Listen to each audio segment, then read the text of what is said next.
예, 반갑습니다. 김종호 이사장입니다. 박수!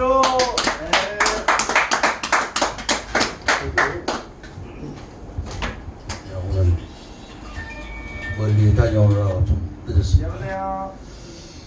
오늘은 네. 제 80회차 재테크 특강으로서 괜찮아요? 오늘의 주제는 네. 부동산 투자 핵심 요약이라는 제목으로 강의를 해드리겠습니다. 네. 부자들의 습관과 행동에 대해서 말씀드리면, 첫째, 부자는 아니다 싶으면 냉정하게 돌아선다. 부자는 눈치가 빠르다. 집을 사는 것도 투자라고 생각한다.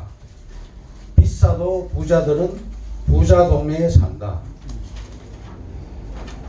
부자들은 시간이 돈이라고 생각하고 행동한다. 지나치게 리스크가 있는 투자는 피하고 예측 가능한 곳에 투자한다. 일단 투자하면 기다릴 줄 아는 끈기와 인내력을 가진 사람들이다. 이 부자들이 이렇게 일반인들하고 조금 다른 면이 있습니다. 다음, 땅값의 변화에 대해서 말씀드리겠습니다. 지난 50년간 수도권은 3,000배가 올랐습니다. 서울 땅은 1만 배가 올랐습니다.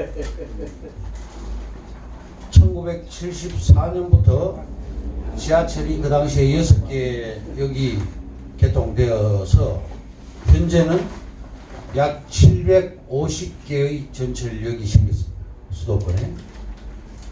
광명역 같은 경우 볼 것 같으면 강남 순환 고속도로를 통해서 15분밖에 소요되지 않습니다.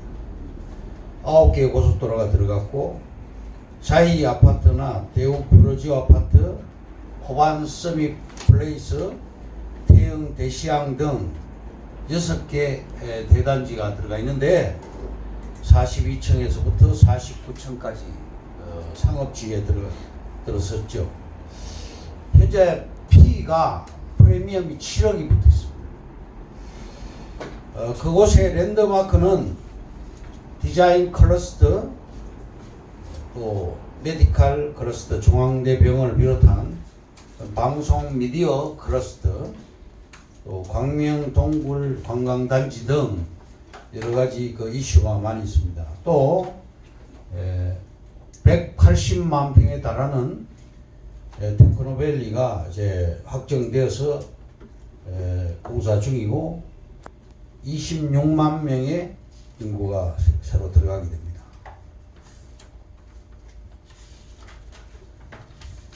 부동산 투자 핵심 요약이라는 제목에서 첫째, 이 세상에 처음부터 잘하는 사람은 없다. 당신의 부동산 투자가 어려운 이유는 경험이 없기 때문이다. 누구나 처음은 어렵다.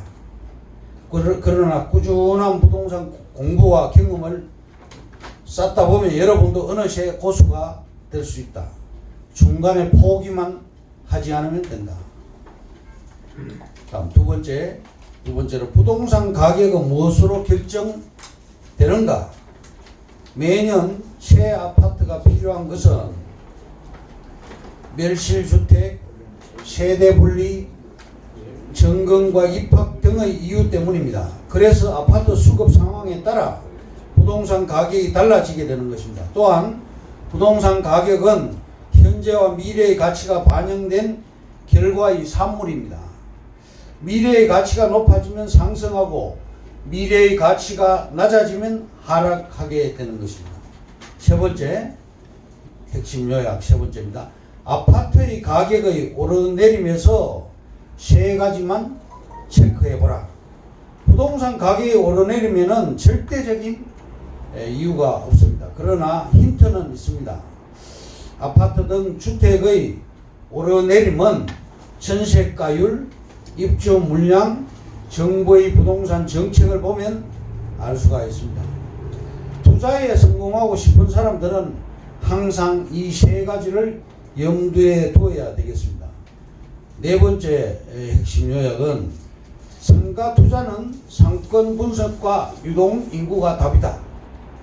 상가 투자 시 반드시 체크할 사항 네 가지는 첫째, 상권 분석, 둘째, 유동 인구, 셋째, 입지, 넷째, 배후 주거 단지입니다. 그중 상가 투자의 핵심은 상권 분석과 유동 인구 조사입니다. 상권은 생물입니다. 지금 좋다고 미래도 보장되지는 않습니다. 다섯 번째 핵심은 배운 것을 실천하라. 실행이 답이다. 실전 재테크에서 성공하기 위해 중요한 것은 지식보다는 실행 능력입니다. 많은 사람들이 재테크에서 실패하는 이유는 지식이 부족해서가 아니라 아는 것도 실행에 옮기지 못하기 때문입니다. 실행에 옮겨야 경험을 쌓을 수 있습니다. 여섯 번째 핵심은 지금 당장 은행을 떠나라입니다. 저금리 시대에는 은행을 멀리해야 하는 것입니다. 부자는 은행에 저축하러 가지 않습니다. 대출하러 갈 뿐입니다. 부자는 은행 금리보다 높은 곳에 안전한 투자를 합니다. 지금도 그랬고 앞으로도 그럴 것입니다. 일곱 번째 핵심은 정부의 정책에 순응하고 맞서지 마라 하는 것입니다. 부자는 정부 정책에 맞서거나 불만을 표출하는 사람들이 아닙니다. 순응하면서 빈틈을 노리는 사람입니다. 결국 시장이 정책을 이기게 되어 있습니다. 이것을 잘 아는 사람은 옛날이나 지금이나 부자들 뿐입니다. 여덟 번째 핵심은 지금 당장 소액 투자할 곳을 찾으라입니다. 돈이 많아야 투자를 할 수 있는 것이 아니고 소액이라도 투자할 곳은 많이 있다는 것입니다. 다음, 땅 투자로서 좋은 땅 매수하는 방법에 대해서 설명해 드리겠습니다. 첫째, 누가 봐도 쓸모가 없다고 생각되는 땅을 싸게 사놓아라. 그린벨트나 공원, 녹지, 자연녹지 같은 싸구려 땅을 사놓으면 언젠가는 용도에 맞는 임자가 있게 되는 것입니다. 땅은 주인이 다 있기 때문입니다.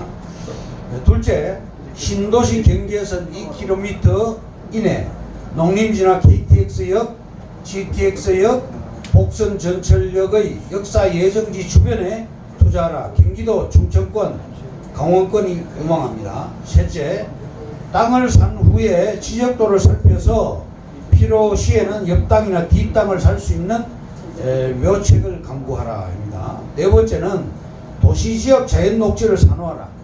이런 땅은 비싸지만 주변 땅보다 싸게 살 수 있다면 단기간에 수익을 크게 낼 수 있습니다. 반드시 개발업자에게 팔아야 됩니다. 다섯 번째, 땅은 어려울 때 인생 역전의 재기 발판이 됩니다. 밥은 굶어도 한 평이라도 땅을 사라. 도시지역 내 땅은 함부로 팔지 말라 하는 것입니다. 여섯 번째, 땅은 늙어서도 노년을 지켜주는 소신이요 효도하는 복등의 의다. 일곱 번째, 주택지나 아파트 단지 옆에 붙은 땅은 용도도 제한적이고 가격도 많이 올라 있기 때문에 이런 땅은 사지 말라. 이런 땅은 보유 한계점에 도달한 땅이다 말입니다. 여덟 번째, 땅 부자들은 3단계 상승 법칙을 잘 이용한다. 정부나 지방자치단체의 개발계획이 있는 지역을 선점하는 것이 중요하다. 개발계획 발표나 착공, 완공의 3단계에서 각 단계마다 몇 배씩 땅이 오르기 때문입니다. 보통 333 법칙이라고 하죠.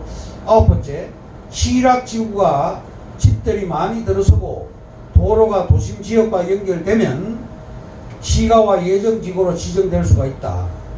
용도 변경이 가능한 땅을 사야 됩니다. 용도 변경이 되면 땅값이 크게 오르기 때문입니다. 전 답이 주거지역으로 바뀔 수 있는 역세권이나 준주거지가 상업지역으로 용도 변경이 가능성이 있다면 돈을 더 주고라도 매수해야 하는 것입니다. 열 번째, 지방의 시골 땅보다는 도시지역의 땅을 사라. 도시지역은 보유할수록 가치가 올라가게 됩니다. 도시적은 매수인이 항상 대기를 하고 있습니다. 땅 투자 고수는 대도시 인근의 택지 개발 가능 지역이나 도시지역 내 주택지, 상업용지, 빌딩용지, 아파트 용지 등을 골라 삽니다. 11번째, 최대한 도로와 가까운 땅을 산다. 도로에 가까울수록 집값이 비싸고 멀수록 쌉니다. 집터는 전용 주거지를 피하고 준주거지나 일반 주거지에 있는 집을 매입하라. 전용 주거지는 지상 2층밖에 못 짓습니다. 개발 계획은 지방자치단체 공무원도 만나고 동네 이장이나 공인중개사도 만나서 종합적인 정보를 가지고 접근해야 가격이나 발전 방향 등을 파악할 수 있습니다. 12번째, 땅은 매도 시점이 3년 내지 5년 후를 기다려야 가치가 있습니다. 좋은 매도 시점은 현지 부동산에서 또는 개발업체에서 팔라고 연락 올 때가 최고로 좋습니다. 인접 지역의 개발계획 발표나 시행사도 좋은 수익이 기대가 됩니다. 개발계획 발표나 혹은 그 땅을 가지고 개발하는 시행시 그때도 좋은 수익이 기대를 할 수 있습니다. 또 일단 땅을 사면 3년, 최소 3년, 길게는 7년에 10년 정도 기다릴 줄 알아야 합니다.